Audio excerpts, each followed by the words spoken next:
نماز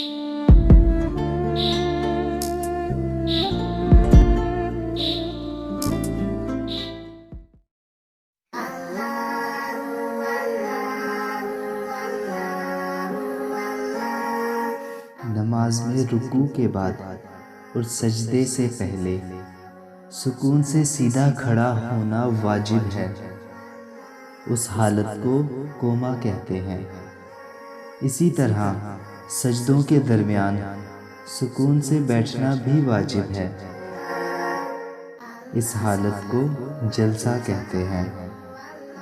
کچھ لوگ جلدی کرتے ہوئے کوما یا جلسہ میں سکون سے سیدھے نہیں ہوتے، ان کا واجب ادا نہیں ہوتا، اور واجب ادا نہ ہونے سے نماز بھی ادا نہیں ہوتی۔ اللہ تعالیٰ ہم سب کو ان چھوٹی چھوٹی غلطیوں سے بچنے کی توفیق عطا فرمائے۔ As old am I, knowing everything